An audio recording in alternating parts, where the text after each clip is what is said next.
మహిమ కలుగునుగాక. మన ప్రభును రక్షకుడైన యేసుక్రీస్తు వారి యొక్క శుభనామంలో మీ అందరికీ వందనాలు, శుభాలండి. కొద్ది నిమిషాలు దేవుని మాటలు వినడానికి మనం సిద్ధపడదాం.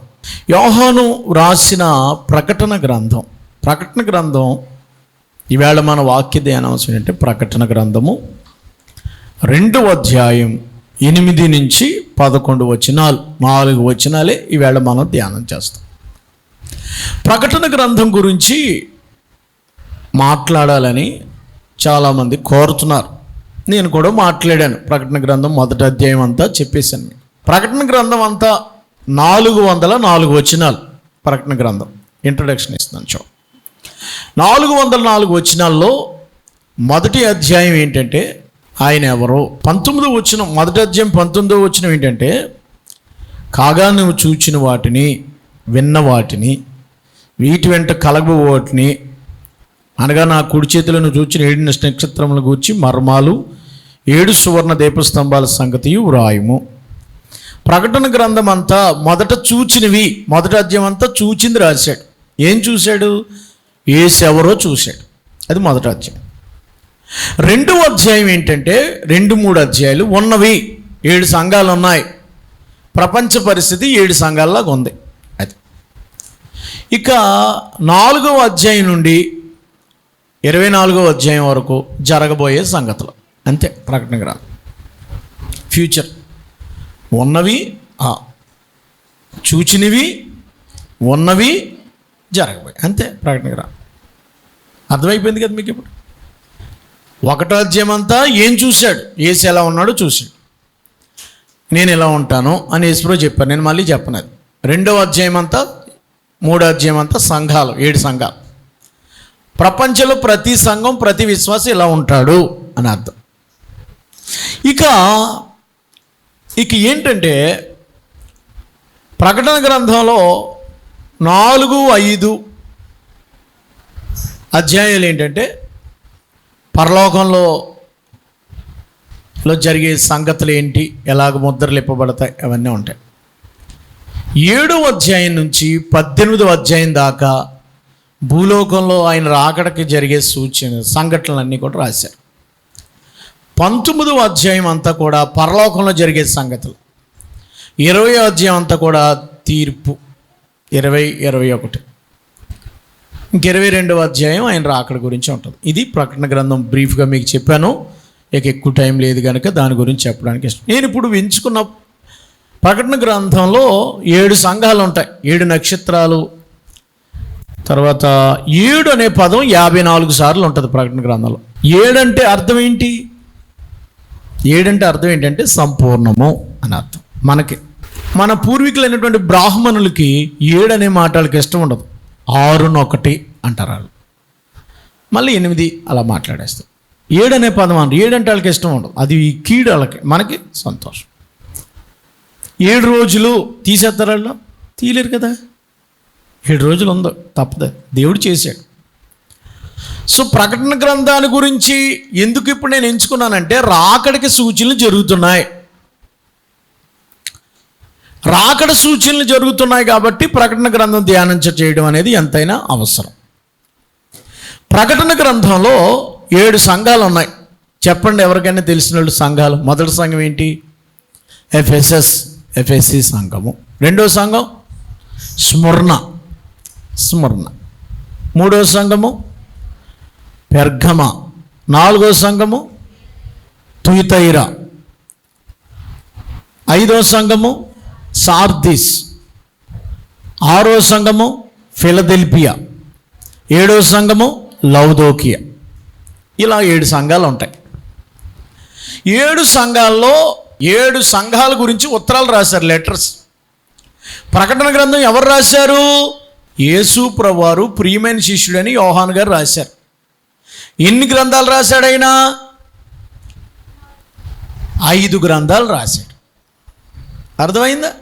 యోహాను సువార్త, యోహాను 3 పత్రికలకు, అక్కడికి 4, ఇది ప్రకటన గ్రంథం 5 అన్నమాట. ఎక్కడ రాశాడు ఆయన? ఎక్కడ చూశాడు ఈ దర్శనాలన్నీ? పద్మోస్ అనే దీవిలో, అంటే అండమాన్ నికోబార్ లాంటి దీవి లాంటిది అనమాట. సముద్రంలో ఒక దీపకల్పంలో పడేశారు ఆయన్ని. యేసుప్రభు వాక్యం చెప్తున్న అనేకులు మారిపోతున్నారని మరి 90 సంవత్సరాల వయసులో పడేశారు. అప్పుడు ఈ దర్శనాలు చూసి బయటకు వచ్చిన తర్వాత 18 నెలలు ఉన్నాడు అక్కడ. కాబట్టి యోహాను గారు రాశారు. మీకు ఇప్పుడు చాలా విషయాలు చెప్పేశాను, 7 సంఘాలు చెప్పాను, యోహాను గారు రాశారని చెప్పాను. ఇప్పుడు నేను చెప్పబోయే సంఘం ఎఫెసీ సంఘాన్ని గురించి మీకు ఆల్రెడీ నేను ప్రసంగం చేసి ఉన్నానని నేను అనుకుంటున్నాను. అందుకని దాని దగ్గరికి వెళ్ళలేదు. ఒకవేళ చేయలేదంటే ఎప్పుడన్నా చెప్తా. ఇప్పుడు నేను మీతో ఎంచుకున్న సంఘం ఏంటంటే 2వ అధ్యాయము 8వ వచనం కదా మనం చదువుకోవాల్సింది. ప్రకటన గ్రంథము 2వ అధ్యాయం 8వ వచనం. స్మర్ణలో ఉన్న సంఘపు దూతకు ఇలాగూ వ్రాయుము, మొదటివాడును కడపటివాడునయ్యుండి మృతుడై మరలా బ్రతికిన వాడు చెప్పు సంగతులు ఏమనగా, నీ శ్రమను దరిద్రత నేను ఎరుగుదును, ఆయనను ధనవంతుడివే, తాము యూదులమని చెప్పుకొనొచ్చు, యూదులు కాక సాతాను సమాజపు వారి వల్ల నీ కలుగు దోషణ నేను ఎరుగుదును. నీవు పొందబో శ్రమలకు భయపడకము, ఇదిగో మీరు శోధింపుకున్నట్లు అపవాది మీలో కొందరిని చెరలో వేయింపబోచున్నాడు. 10 దినములు శ్రమ కలుగును, మరణం వరకు నమ్మకంగా ఉండము, నేను మీకు జీవ కిరీటం ఇచ్చేదను. సంఘములతో ఆత్మ చెప్పుచున్న మాట చెవిగలవాడు వినుగాక, జయించువానికి 2వ మరణము వలన ఏ హాని ఉండదు. అమ్మా వినండి, ఇక్కడ ఉన్న సంఘం పేరు ఏం పేరు అంటే స్మరణ. అందరూ అనండి, మళ్ళీ అనండి, స్మరణ. స్మరణ అనే మాటకు అర్థం ఏంటంటే చేదు. స్మరణ అంటే చేదు అని అర్థం. అంటే మెయిర్ అనేటువంటి పదం నుంచి వచ్చింది. మెయిర్ అంటే తెలుసు కదా, బోళం, చేదుగా ఉంటుంది. ఈ స్మరణ అనే ఊరు పేరు ఇది. ఈ స్మరణ అనేది క్రీస్తు పూర్వం అబ్రహాము కాలం నాటిది అనమాట. 3000 సంవత్సరాల క్రితమే ఉంది. అయితే దీన్ని 700 క్రీస్తు పూర్వం 700 ఆ కాలంలో దీన్ని డిస్మిస్ చేసి మొత్తం నేలమట్టం చేశారు. స్మరణ అనే ఊరు లేదు. అయితే క్రీస్తు పూర్వం 334వ సంవత్సరంలో అలెగ్జాండర్ గారికి కల వచ్చిందంట, స్మరణ అనేటువంటి పట్టణాన్ని కట్టమని. ఆ దేవుడు చెప్పాడేమో అనుకుని స్మరణ అనే పట్టణాన్ని చాలా గొప్పగా కట్టాడు. ఈ స్మరణ అనే పట్టణం ఎక్కడ ఉంది సార్ అని అంటే టర్కీ. ఇప్పుడు ప్రజెంట్ టర్కీలో ఇస్తాంబుల్ అనేటువంటి టర్కీ ముఖ్య పట్టణానికి కొంచెం ఆ పైకి అలాగ ఉత్తరానికి వెళ్ళి కొంచెం అలా లెఫ్ట్కి తిరిగితే అక్కడ ఈ పట్టణం ఉంది. ప్రజెంట్ ఈ పట్టణాన్ని ఇప్పుడు ఇజ్మిర్ అనేటువంటి పట్టణంతో పిలుస్తున్నారు. దాన్ని పూర్వకాలం స్మరణ, ఇప్పుడు దాని పేరు ఏం పేరు అంటే ఇజ్మిర్. పేరు మార్చేస్తారు కదా. పూర్వం రాజమండ్రి పేరు ఏం పేరు? రాజమహేంద్రవరం. ఇప్పుడు మళ్ళీ రాజమండ్రి లేదు, రాజమహేంద్రవరం అని చేశారు. రాజమండ్రి అంటే కుదరదు. పూర్వం బొంబాయి, ఇప్పుడు బొంబాయా కాదు, ఏం పేరు ఇప్పుడు? ముంబాయి. పూర్వం మద్రాస్, ఇప్పుడు చెన్నై. మద్రాస్ అంటే కుదరదు, పేర్లు మార్చేస్తుంటారు మనోళ్ళు. అలాగా స్మరణ పేరు కూడా మార్చేశారు, ఇజ్మిర్ అనే పట్టణం అనమాట. ఇది ఎక్కడ ఉంటుందంటే సముద్రం పక్కన ఉంటుంది, అర్ధచంద్రాకారంలో ఉంటుందంట. అమ్మా, అర్ధచంద్రాకారంలో సముద్రం పక్కన ఉంటుంది. అందుకని చాలా బ్యూటిఫుల్గా ఉంటుంది. చల్లని గాలి, మంచి బిల్డింగ్స్ అవి ఉన్నాయి, బాగా కట్టారు దీన్ని. అయితే ఈ స్మరణ అనేటువంటి ఈ సంఘములో ఎఫెసస్ అనేటువంటి పట్టణంలో పౌలు గారు తురానాస్ అనేటువంటి ఒక పాఠశాల పెట్టాడు, బైబిల్ కళాశాల పెట్టి ఎఫెసీలో సంత జరుగుతుంది. సంత అంటే పెద్ద మార్కెట్ ప్లేస్, అది బిజినెస్ ప్లేస్. ఇప్పుడు రాజమండ్రి అనుకోండి, అందరూ వెళ్తూ ఉంటారు కదా. ఈ వచ్చిన వాళ్ళందరికీ సంత జరిగేటప్పుడు వీళ్ళు నెలకు ఒకసారి మార్కెట్కి వెళ్తారు కదా. విజయవాడ వెళ్ళినప్పుడు లేకపోతే మార్కెట్కి వెళ్తారు మనోళ్ళు. వెళ్ళిన వాళ్ళకి అక్కడికి వచ్చిన వాళ్ళకి ఏం చేసాడంటే ఈయన 3 రోజులు క్లాసులు పెట్టేవాడు, బైబిల్ క్లాసులు పెట్టి వాక్యం చెప్పేవాడు. మారు మనసు పొంది వాళ్ళు మార్కెట్కి వెళ్ళేవాళ్ళు. ఆ సంతలో ఉన్న వాళ్ళు రండి, అక్కడ తురానాస్ అనేటువంటి కళ్యాణ మండపం సత్తరులో ఏమంటాం ఇప్పుడు, ఫంక్షన్ హాలు, మనోళ్ళు ఏమంటున్నారు, కన్వెన్షన్ సెంటర్, ఇలాంటి కళ్యాణ మండపం తీసుకుని క్లాసులు చెప్పేవాడు. ఈ చెప్పిన వాళ్ళు మారిపోయి ఎవరుళ్ళు కాళ్ళు వెళ్ళిపోయి ఒక్కొక్కడు ఒక్కో సంఘం పెట్టేస్తుండేవాడు. మారిపోయారు కదా. వెళ్ళిపోయి ఒక్కొక్కరు ఆ ఊర్లో చర్చిలు లేవు, అందుకని యేసు గురించి చెప్పడం, 10 మంది కూడుకోవడం, ప్రార్థన చేసుకోవడం, ఒక చిన్న షెడ్ వేసుకోవడం మొదలెట్టారు. అలాగ ప్రపంచం అంతా సువార్త వెళ్ళిపోయింది. ఎఫ్ఎస్సి పట్టణంలో 2 సంవత్సరాలు చేశాడు అలా పని. అలాగే ఎవరో వెళ్ళి స్మరణలో వాక్యం చెప్పి సంఘాన్ని కట్టారు. అర్థమైంది కదా. ఇప్పుడు స్మరణ సంఘము ఏమంటే 7 సంఘాలు ఉన్నాయి కదా. మంచి సంఘాలు 2, మిగిలిన 5 సంఘాలకి ఏదో లోపాలు ఉన్నాయి. ఇప్పుడు మీకు స్మరణ యొక్క హిస్టరీ చెప్పేశాను మీకు నేను. ఇప్పుడు స్మరణ చరిత్ర ఎందుకు చెప్పానంటే అక్కడ ఉన్న సంఘం ఎలాంటిదో మీరు బాగా తెలుసుకోవాలి. స్మరణ సంఘము చాలా శ్రమలు అనుభవిస్తున్న సంఘం. అది చేదు కదా, శ్రమలు. మరియా అనే మాటకు అర్థం ఏంటి? చేదు, శ్రమలు. మరియా అంటే మంచిది అనుకోకుండా చేదు అని అర్థం, శ్రమలు. కనుక ప్రభునందు ప్రియులారా, నేను మీకు ఇంకా ముందుకు వెళ్ళాలని అంటే 7 సంఘాలకు 5 లక్షణాలు ఉంటాయండి. అమ్మా, మీరు ఈ ఒక్క సంఘం గురించి తెలుసుకుంటే ప్రతి సంఘంలో ఉంటాయి. 7 సంఘాలకు 5 లక్షణాలు. మొట్టమొదట ఆ సంఘానికి దేవుడు ఎలా ప్రత్యక్షపరుచుకుంటున్నాడో, నేనెవరిని, ప్రతి సంఘానికి నేనెవరిని దేవుడు ఎలాంటిగా ఆ సంఘానికి ప్రత్యక్షపరుచుకుంటున్నాడు, ఆ లక్షణం ఉంటుంది ప్రతి సంఘానికి. 7 సంఘాలు ఫస్ట్ అదే రాస్తాం.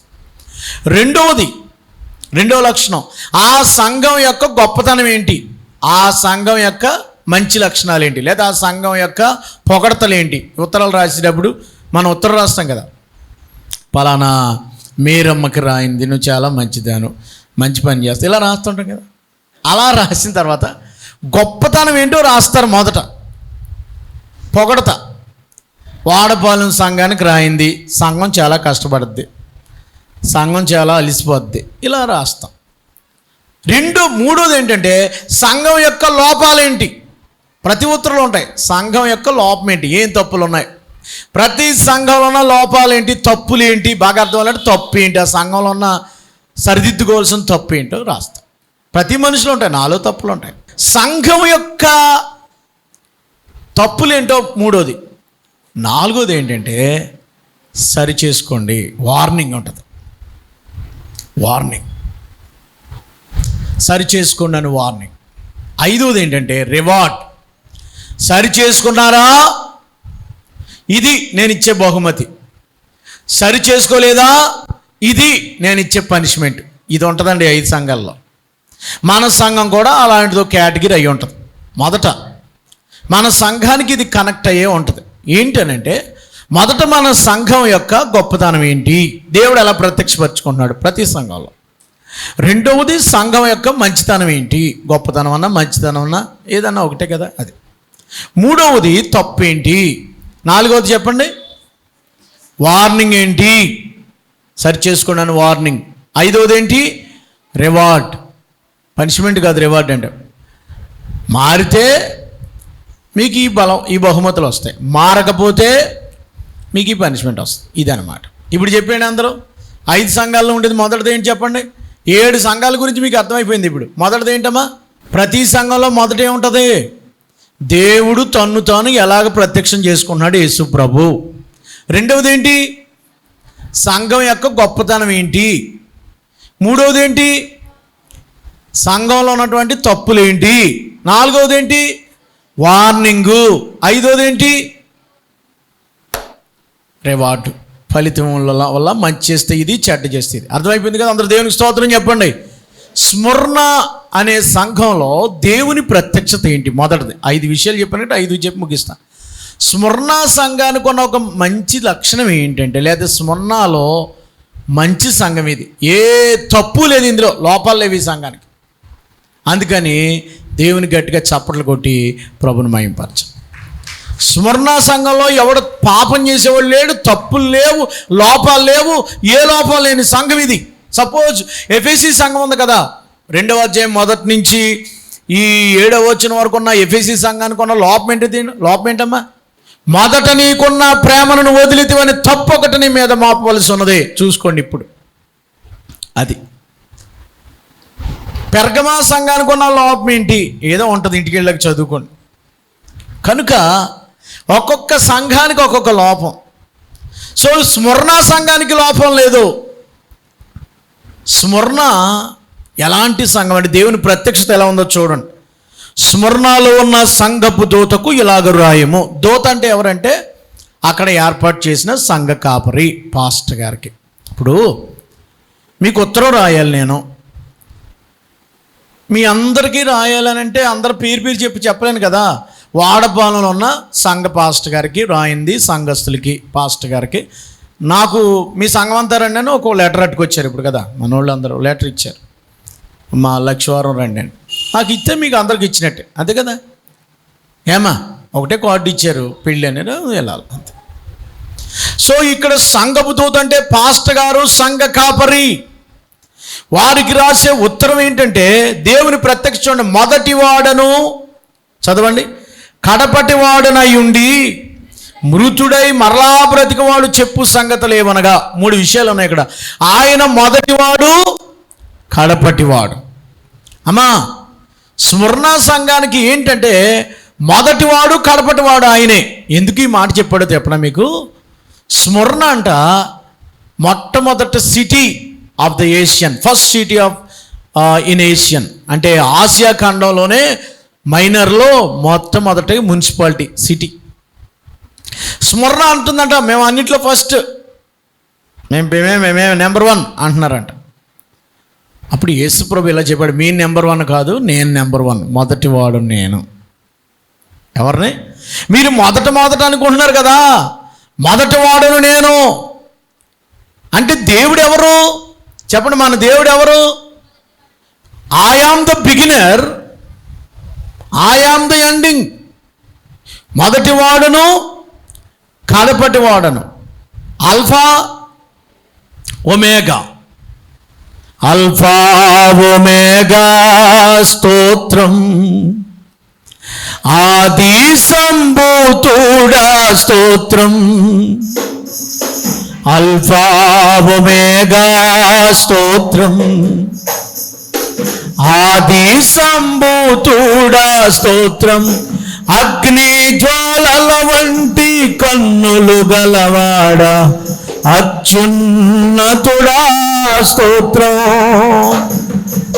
అగ్ని జ్వాలల వంటి కన్నులు గలవాడా అత్యున్నతుడా. అందరూ పాడాలి. హల్లెలూయా, హల్లెలూయా, హల్లెలూయా, హల్లెలూయా. మన దేవుడు ఎవరు చెప్పండి? A to Z, A to Z అంటారు కదా. మన దేవుడు ఎవరండి? A to Z. నాకు ఏ టు జెడ్ తెలుసురా అంటారు కదా మీరు. అసలు ఏ టు జెడ్ ఆయనే. నీ లైఫ్లో ఏ నుండి జెడ్ వరకు ఆయనే. నీకేం తెలియదు తెలుసా? నీ అంతమేంటో తెలుసు, నీ యొక్క ప్రారంభం తెలుసు, నీ ముగింపు తెలుసు, నీకు ఏమొస్తుంది, రేపేమి నీకు జరుగుతుందో తెలియదు, కానీ దేవుడికి తెలుసు. మనం ఎప్పుడు పోతామో తెలుసు, ఎల్లుండి ఏ కష్టం వస్తుందో ఆయనకి తెలుసు. ఆయనకి తెలియకుండా, ఆమ్నిసెంట్ గాడ్ అంటే ఆయనకి తెలియకుండా ఈ ప్రపంచం లేదు, ఉండదు.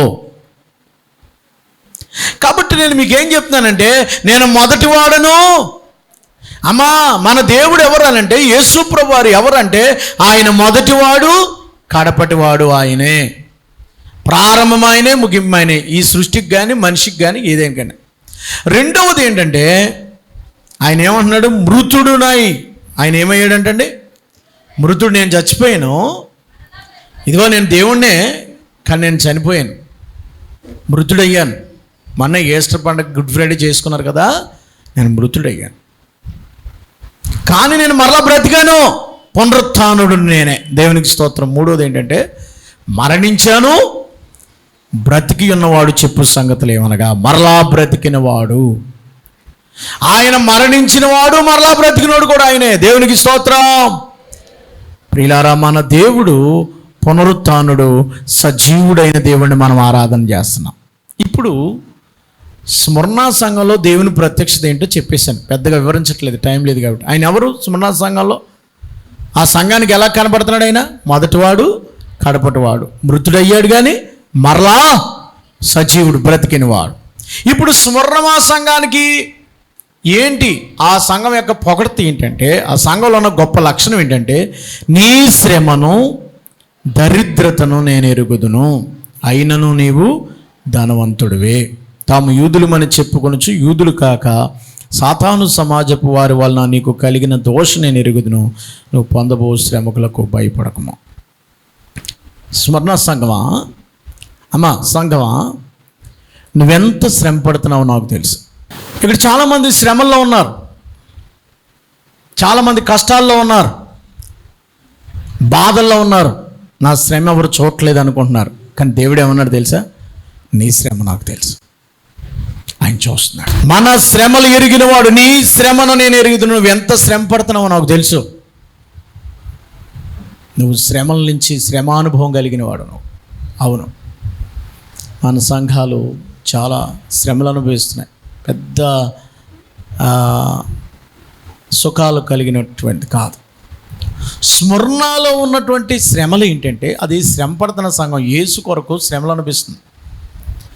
అమ్మా, స్మరణలో క్రీస్తు శకం 26వ శతాబ్దంలో అక్కడ ఒక ఆయన పరిపాలన చేశాడు, అగస్టిస్, సీజర్ అగస్టిస్. ఆయన ఏం చేశాడంటే, స్మరణలో ఒక గుడి కట్టాడు. ఏం గుడి? ఆయన గుడే. ఆయన బొమ్మెట్టాడు, గుడి కట్టి ఆయన బొమ్మెట్టుకున్నాడు. ఎవరు? సీజర్ అగస్టిస్, అగస్టస్ అనేటువంటి చక్రవర్తి. గుడి కట్టుకుని ఆయన బొమ్మెట్టుకున్నాడు. అంటే ఇప్పుడు పూజ ఎవరికి చేస్తున్నారు జనాలు వెళ్ళి? కొబ్బరికాయలు ఎవరు కొడుతున్నారు? ఎవరికి కొడుతున్నారు? రాజుగారికి కొడుతున్నారు.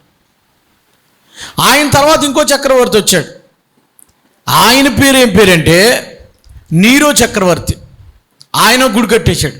ఆ గుడి కట్టి ఆయన ఫోటో పెట్టాడు, అక్కడ ఆయన బొమ్మ పెట్టారు, విగ్రహం. మూడో ఆయన వచ్చాడు. మూడో ఆయన కూడా గోడ కట్టాడు. ట్రైబరిస్ అనేటువంటి చక్రవర్తి ఆయన వచ్చాడు, ఆయన కూడా గుడి కట్టాడు. అంటే ఇక్కడ చక్రవర్తులు అందరూ ఎవరికి గుళ్ళు కడుతున్నారు? వీళ్ళు దేవుడికి మానేసి వాళ్ళకి వాళ్ళే గుళ్ళు కట్టుకుని పూజ చేసుకున్నారు. చాలామంది బొమ్మల కింద దేవుళ్ళు అని రాస్తున్నారు. వాళ్ళు దేవుళ్ళు సావరు, ఒకవేళ చచ్చిపోయిన మళ్ళీ బతికేయాలి. దేవుడు అయితే యేసులాగా, అది వాళ్ళ దేవుడు అనాలి. మనం దేవునికి స్తోత్రం. అందుకని ఎవరిని దేవుడు అనకండి, దేవుడు ఒక్కడే, యేసయ్య ఒక్కడే. దేవునికి స్తోత్రం చెప్పండి. ఇప్పుడు ముగ్గురు గుడి కట్టేశారు. ఎందుకని నేను ఏం చెప్తున్నానంటే, నాలుగవదిగా డొమినిషియన్ అనేటువంటి ఒక ఆయన అక్కడ గుడి కట్టబోతున్నాడు. ఎప్పుడంటే 81-96 శతాబ్దంలో క్రీస్తు సంఘంలో. ఆ గుడి కడుతున్న సమయంలో స్మరణ సంఘం ఆ కాలానికి చెందిందండి. స్మరణ సంఘం. ఇప్పుడు ఈ స్మరణ సంఘంలో ఉన్నటువంటి సంఘస్థులు ఏళ్ళలో కూడా డొమినిషియన్ అటువంటి ఆయన్ని రాజుగా లేకపోతే ప్రభు, లార్డ్ అని అంటలేదు. ఆయన పూజించట్లేదు. డొమినేషన్ మాకు దేవుడు కాదు, మాకు ఎవరు దేవుడు? యేసు ప్రభువే మాకు దేవుడు అంటున్నారు. వాళ్ళు కోపం వచ్చేసింది. వాళ్ళు యేసు ప్రభువే మాకు దేవుడు అంటున్నారు. డొమినేషన్ గుడి కడితే ఆ గుడికి ఆయన డొమినేషన్ ఆయన ఒక ఏంటది కాయిన్ వేయించుకున్నాడు, సన్ ఆఫ్ గాడ్ అని, దేవుని కుమారుడు అని వేసుకుని కింద డొమినేషన్ వేసాడు. అందుకని మేము ఆయన పూజించాం, ఆయన మాకు దేవుడు కాదు, మాకు యేసే దేవుడు అని అంటే కొంతమంది ఏం చేశారంటే అటాక్ చేయటం మొదలుపెట్టారు. అటాక్ చేశారు. ఎవరు అటాక్ చేశారు? ఎవరు పట్టించారు అనుకున్నారు మీరు? ఎవరు పట్టించారండి? క్రైస్తవులే, యూదులే. స్మరణ సంఘానికి శత్రువులు ఎవరు అనుకుంటున్నారు?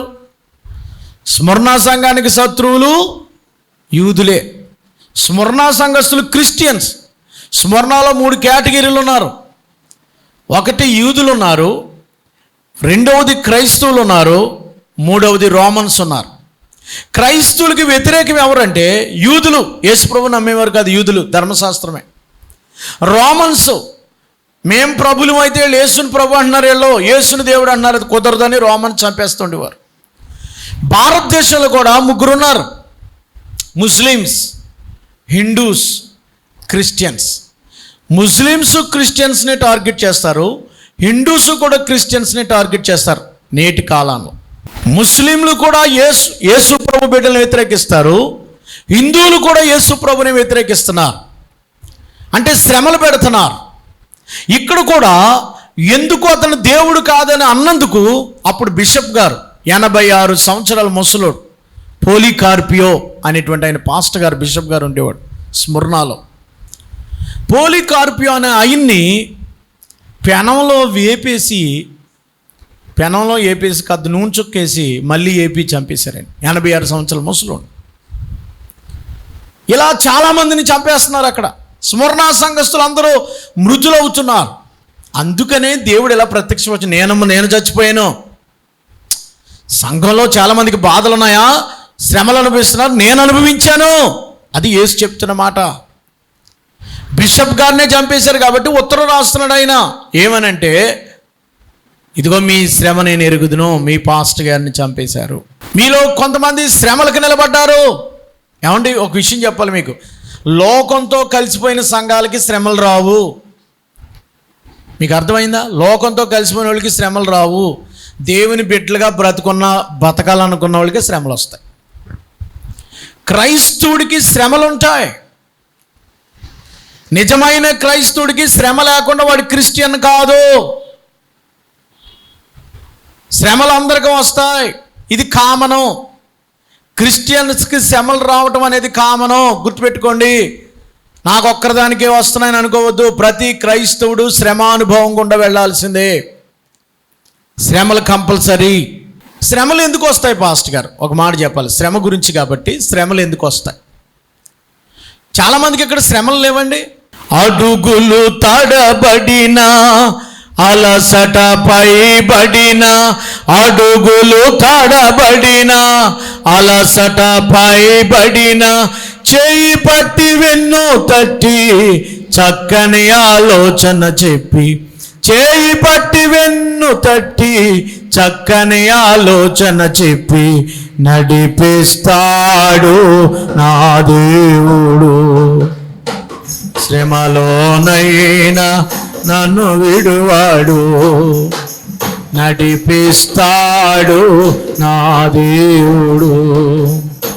శ్రమలోనైనా నన్ను విడువాడు. నాకున్న బలిమి కరిగిపోయిన, నా యొక్క కలిమి కరిగిపోయిన, తన చిత్తం నెరవేర్చుతాడు. గమ్యం వరకు నన్ను చేర్చుతాడు. తన చిత్తం నడిపిస్తాడు.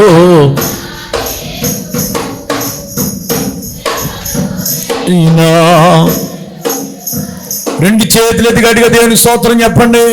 నాకు శ్రమలు లేవు అన్నవాళ్ళు ఎవరైనా ఉన్నారు ఇక్కడ? అందరికీ శ్రమలు ఉంటాయి, ఏదో రకం. బిడ్డలను బట్టో, అనారోగ్యమో, అప్పులో, ఏదో శ్రమ ఉంటుంది. శ్రమ లేనివాడు ఎవరు ఉంటారు? నీ శ్రమ నేను ఎరుగుదును. వీళ్ళకి వచ్చే శ్రమలేంటి?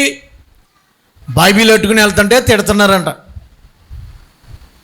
చర్చికి వెళ్తుంటే, కూటమి వెళ్తుంటే మైక్లు ఆపేయండి అంటున్నారంట, పర్మిషన్ ఇది అంటున్నారంట, సువార్తకి వెళ్తుంటే లకారంగా అని తిడుతున్నారంట, దేశద్రోహిగా అని తిడుతున్నారంట.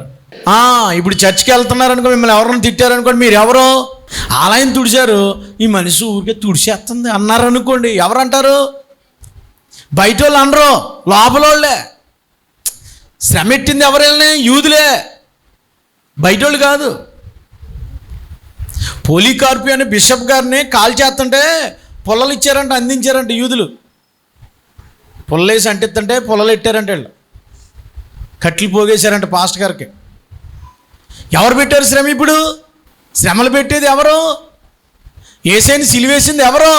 సంఘస్థులే. ఇంకా అంతకంటే ఏం చెప్పండి నేను. కనుక ఇక్కడ మీరు చూసినట్లయితే ముందుకు వెళ్ళిపోతాను, టైం లేదు కనుక. నీ శ్రమ నేను ఎరుగుదును. ఇక్కడ శ్రమలు అనిపిస్తున్నారా మీరు? ప్రభు కొరకు నిందలు అనిపిస్తున్నారా? ప్రార్థన చేసుకోవడానికి వెళ్తుంటే మీ ఆయన నేను పడిపడి తిట్టాడా? మీ ఆవిడ నేను తిట్టిందా? పర్లేదు, పెద్ద భక్తుల్లాగా ఈ మధ్యలో ఏంటి బాగా వెళ్ళిపోతున్నావు అని అన్నదానికి ఒక్కర్లేదు, సంతోషించాను. ఏంటి అంతలా మూలిగి ప్రార్థన చేస్తున్నావు ఈ మధ్యలో నువ్వు? మరీ అంత వద్దులే అంటది ఆవిడ. ఏంటి అంతలా లేచిపోయి సాక్ష్యాలు ఇచ్చేస్తున్నావు? శ్రమలో ఎవరు ఆడతారు? శ్రమలో శ్రమానుభవము, శ్రమలు వస్తాయి. క్రైస్తవుడికి శ్రమలు ఎందుకు వస్తాయి? ఈ మాట చెప్తానుగా చెప్పేస్తాను చూడండి. శ్రమలు ఎందుకు వస్తాయంటే, నీ విశ్వాసం ఏంటో నువ్వు నిలబడతావో పడిపోతావో తెలుసుకోవటం కాదు. కొంతమంది అలా అనుకుంటారు, దేవుడికి తెలియదు ఏంటి నువ్వు పడిపోతావు నిలబడతావు. ఇప్పుడు నాకు శ్రమ వచ్చింది, నేను నిలబడతానో పడిపోతానో దేవుడికి తెలుసు, అందుకని నాకు ఎట్టవలసిందే ఎడతాడు. నీకు కొన్ని శ్రమలు వస్తాయి కదా, ఏం అనుకోని రీతికి ఈ సంవత్సరం కొన్ని శ్రమలు కూడా వెళ్తున్నారు మీరు. శ్రమలు ఎందుకు పెడతాడు దేవుడు? నెంబర్ 1, ఆయన నిన్ను గురించి తెలుసుకోవడానికి కాదు. నువ్వు శ్రమల్లో నిలబడితే నిన్ను గురించి ప్రజలకు తెలుస్తుంది, అందుకని శ్రమ పెడతాడు. శ్రమలో కూడా ఈ మనిషి నిలబడింది. ఎన్ని శ్రమలు రానివ్వండి, ఎన్ని మరి గొడవలు రానివ్వండి, ఎంతమంది తిట్టనివ్వండి, ఎంతమంది అన్నివ్వండి, ప్రభు కొరకు నిలబడిపోయింది ఇవిడి. శ్రమలు ఎవరికి వస్తాయి? ఎవరికి రావు శ్రమలు? ఇప్పుడు మీరు బైబిల్ పెట్టుకున్నారండి, అమ్మా మీరు బైబిల్ పెట్టుకున్నారు, బైబిల్ పెట్టుకున్న వాళ్ళకి రేషన్ కూడా తీసేస్తాం అన్నారు అనుకోండి, బైబిల్ వదిలేస్తే శ్రమలు వస్తాయా? బైబిల్ పెట్టుకుంటే మీకు వృద్ధాప్య పెన్షన్ ఇవ్వం అన్నారు అనుకోండి, మీకు అర్థమవుతుంది. ముసలోళ్ళకి 3,000 ఏమన్నారు బైబిల్ పెట్టుకున్నందుకు. చర్చికి వెళ్ళి వాళ్ళకి ఏమన్నారు అనుకోండి, మీరు చర్చికి వస్తారా మానేస్తారా? 18,000 ఎవరు మీకు, అమ్మఒడి పడదు. చర్చికి వస్తారా మానేస్తారా? 18,000 కోసం మీరు ఏం మానేస్తారా? చర్చి మానేస్తారు మీరు. నాకు తెలియదుటి 3,000 పోతున్నాయి బాబా, ఇంటికాడ నుండి చేసుకుంటున్నాను నాయన, ఏదో రకంగా ఏం చేస్తాను, మరి పళ్ళు ఊడిపోయి పనిలోకి వెళ్ళలేను. ఈ బోడి 3,000 కోసం, ఈ 18,000 కోసం, ఈ రేషన్ కార్డు కోసం ఎక్కడ ఉండిపోయారు మీరు? శ్రమ రాజీ పడేవాడికి శ్రమలు రావు. బైబిల్ పట్టుకుని 3,000 పోయినా సరే, బైబిల్ పట్టుకుని వచ్చావు 3,000 రాలేదు, ఆకలేస్తుంది, గెంజేసుకు తింటున్నావు, అవతలోడు చికెన్తో తింటున్నాడు, ప్రాబ్లం లేదు, ఈ గెంజితో తింటేనే నీకు పరలోకం. దేవునికి స్తోత్రం. అక్కడే రాశాడు చూడండి, నీ శ్రమ నేను ఎరుగుదును, నీ దరిద్రతను ఎరుగుదును. నీకెంత దరిద్రం, ఎందుకంటే నువ్వు రాజీ పడలేదు. ఏమండి, రాజీ పడేవాడికి, కాంప్రమైజ్ అయ్యేవాడికి శ్రమలు రావు, నిక్కచ్చిగా నిలబడేవాడికి వస్తాయి, అంతే కదండి.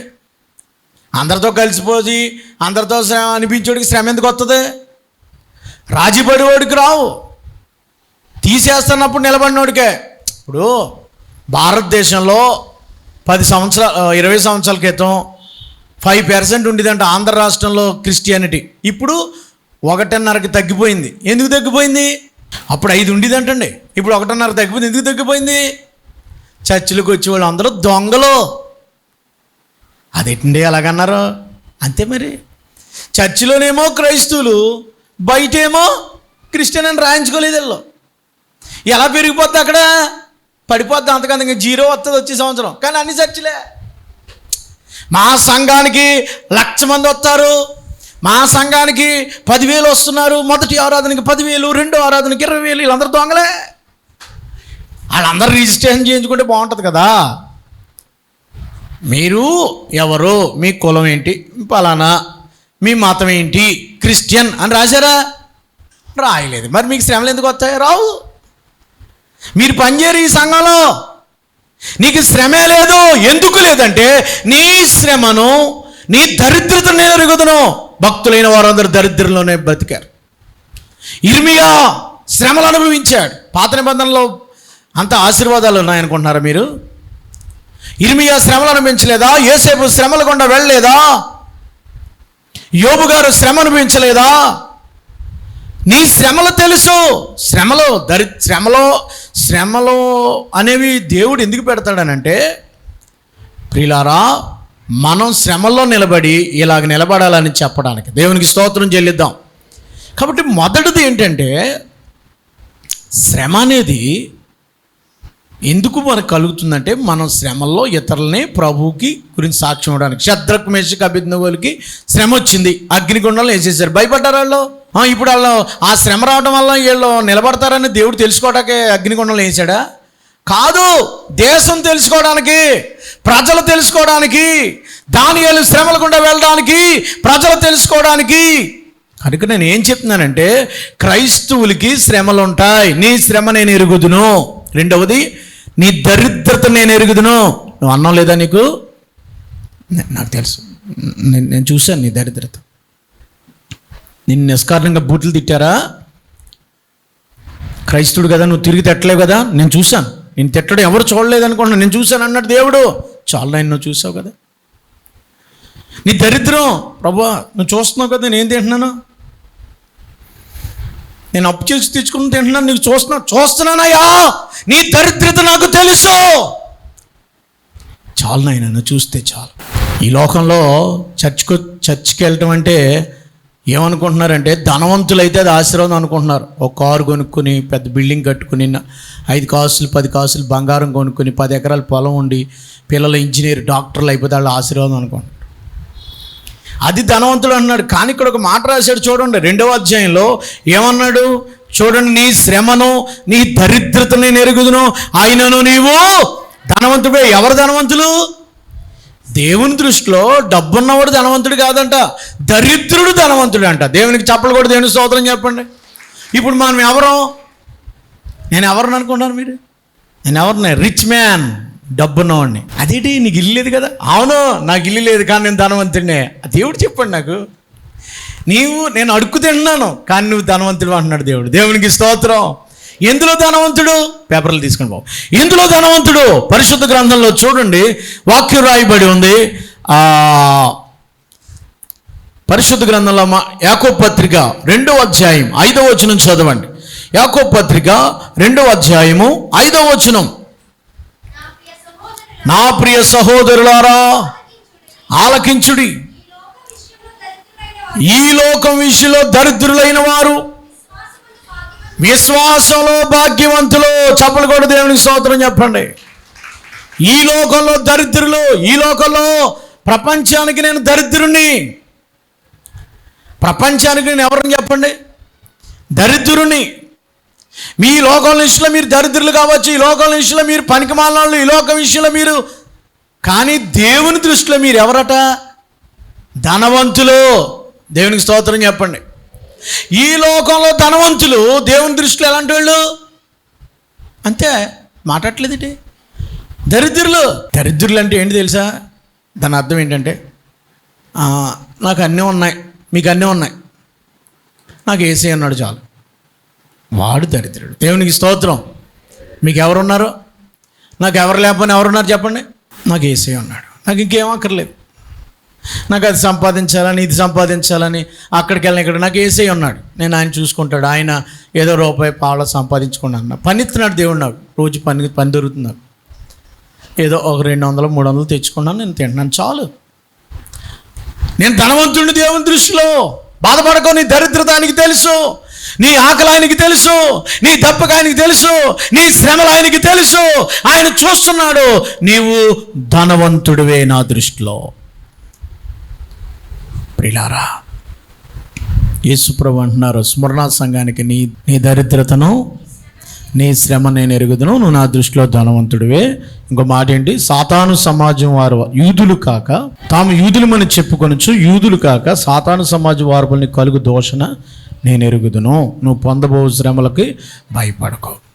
దేవుడు ఏం చెప్తున్నాడంటే, వేళ సాతాను శ్రమలున్నాయి కదా. సాతాను సమాజం యూదులు కాకే యూదులమని చెప్పుకొని సాతాను సమాజం వారి వల్ల నువ్వు దూషణ పాలవుతున్నావు. 3 దూషణ, దూషిస్తున్నారు నిన్ను. ఇప్పుడు సపోజ్ మీరు నన్ను ఎలా దూషిస్తారో చెప్పనా? నేను సమాధుల కాడికి వెళ్ళి మీరు ఏం పూజిస్తున్నారు, అక్కడ మీరు ఎవరి కొరకు ప్రార్థన చేశారు, వాళ్ళు అక్కడికి వెళ్ళారా అన్నాను అనుకో, ఏంటి ఇలా అంటాడా అనుకున్నారా? అదే దోషం. ఏ సమాజం ఇది? మారణ సమాజం. యూదులు కాకే యూదులమని చెప్పుకొనుచు నిందలు పెట్టేవాళ్ళు క్రైస్తవులనే పట్టిస్తారు. బైబిల్ గ్రంథంలో అదే రాశాడు కదా. ఎవరో మనల్ని పట్టించరు, మనల్ని పట్టించేది ఎవరో? క్రైస్తవులే పట్టిస్తారు. పరిశుద్ధ గ్రంథంలో అదే మాట రాశాడు.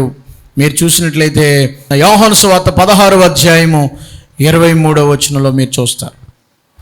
యోహాను సువార్త 16వ అధ్యాయం 23వ వచనం చూడండి.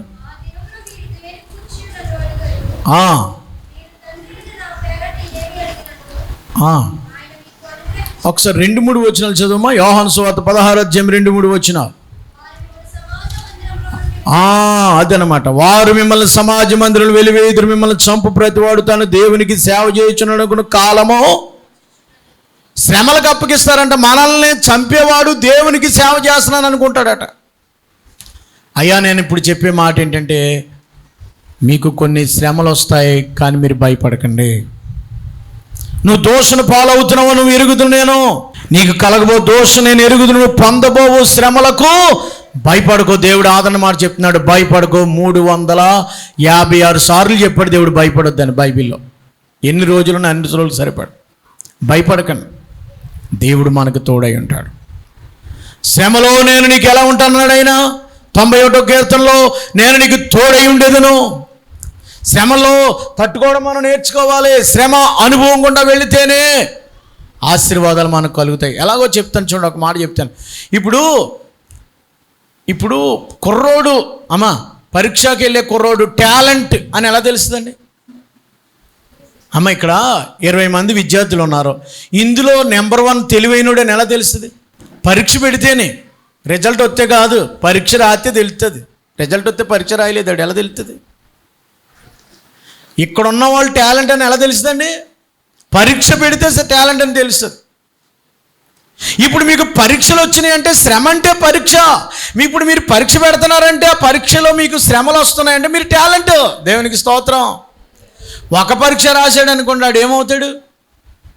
10 పరీక్షలు రాశాడు ఒక ఆయన, 10 ఫస్ట్ వచ్చాడు. ఒకడు ఒక పరీక్ష రాశాడు, అక్కడితో సరిపెట్టుకున్నాడు. ఒక పరీక్ష రాసినాడు ఏమవుతాడు? 10 పరీక్షలు రాసినాడు ఏమవుతాడు? కలెక్టర్ అవ్వాలనుకోండి 10 పరీక్షలు రాయాలి, ఇంటర్వ్యూకి వెళ్ళాలి, ప్రిలిమినరీకి వెళ్ళాలి, ఉంటాయి. అదే ఒక పరీక్ష రాసినాడు ప్యూన్ అవుతాడు. ఆడు ఒకటి రాశాడు కాబట్టి ఆడు ప్యూన్గా ఉండిపోయాడు. ఇద్దరు క్లాస్మేట్సే. ఆడు ఒక పరీక్ష కాడ ఆగిపోయాడు, 10th కాడ ఆగిపోయాడు. ప్యూను అటెండర్ అవుతున్నాడు, పట్టుకెళ్ళటమే. వీడు 10th, ఇంటర్, డిగ్రీ, ప్రిలిమినరీ అన్నీ రాసేసాడు. ఇప్పుడు ఈయన ఏమవుతాడు?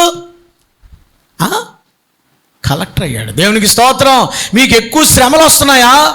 దేవుడు మీకు జీవ కిరీటం ఇవ్వబోతున్నాడు. చప్పుడు కూడా దేవునికి స్తోత్రం చెప్పండి. మీరు శ్రమల గుండా వెళుతున్నారా? ఆయన మహిమ మీ మీద నిలుస్తుంది.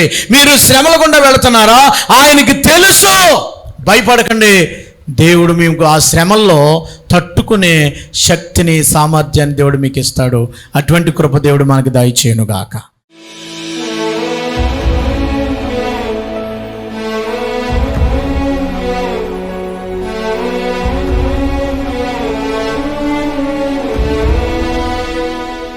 మహాపరిశుద్ధుడైన మా తండ్రి, విత్తబడిన వాక్యమందు హృదయాలు భద్రపరచండి. స్వర్ణ సంఘం గురించి 1-2 వచనాలు ధ్యానం చేసాం. 8-9 వచనాలు.